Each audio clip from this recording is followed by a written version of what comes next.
বিভিন্ন কারণে তাদের কর্নিয়া ইনজুর্ড হয়ে থাকে এবং সেক্ষেত্রে অনেক সময় দেখা যায় আমরা সার্জারির পরামর্শ আমরা শুনেছি যে আপনারা দিয়ে থাকেন। এক্ষেত্রে সেই কর্নিয়াটা কি আসলে পরবর্তী সময়ে পুরোপুরিভাবে কিউর হয়? হ্যাঁ, কর্নিয়াতে যদি ইনজুরি হয় সেক্ষেত্রে ইনজুরিটা তো রিপেয়ার করতেই হবে এমার্জেন্সি তখন একদম। এখন ওই তখন ভিশনটা ডিপেন্ড করে কোন জায়গাটাতে ইনজুরিটা হলো।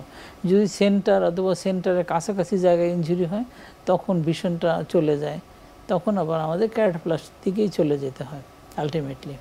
আবার সেই ইনজুরির কারণে চোখে ছানিও এসে যায়, তখন ওই ইনজুরিটা রিপেয়ার করার পরে যখন কোয়াইট হয়ে যায় চোখ, তখন গিয়ে আমাদের আবার ক্যাটারাক্ট সার্জারি করে হয়তো লেন্স ইমপ্ল্যান্ট করে দিতে হয়। স্যার, আমরা অনুষ্ঠানের একেবারে শেষ পর্যায়ে আপনাকে অসংখ্য ধন্যবাদ এই কর্নিয়ার বিভিন্ন ডিজিজ নিয়ে এত গুরুত্বপূর্ণ কিছু তথ্য আমাদেরকে দেওয়ার জন্য। শুভকামনা রইল এনটিভির পক্ষ থেকে। আপনার জন্য শুভকামনা। বিশ্বের যে কোনো প্রান্ত থেকে যে কোনো সময় এনটিভি জনপ্রিয় অনুষ্ঠান স্বাস্থ্য প্রতিদিন দেখতে আপনারা ভিজিট করতে পারেন আমাদের পূর্ণাঙ্গ পোর্টাল www.ntvbd.com এ। এছাড়াও এনটিভির বিভিন্ন ধরনের জনপ্রিয় অনুষ্ঠান এবং নিউজ আপডেট পেতে আপনারা ভিজিট করতে পারেন আমাদের ইউটিউব চ্যানেল এবং ভেরিফাইড ফেসবুক পেজে। দর্শক, আজ এখানে শেষ করতে হচ্ছে। দেখা হবে আবার আপনাদের সঙ্গে। সে পর্যন্ত আপনারা সবাই ভালো থাকুন, সুস্থ থাকুন এবং সবসময় এনটিভির সঙ্গেই থাকুন।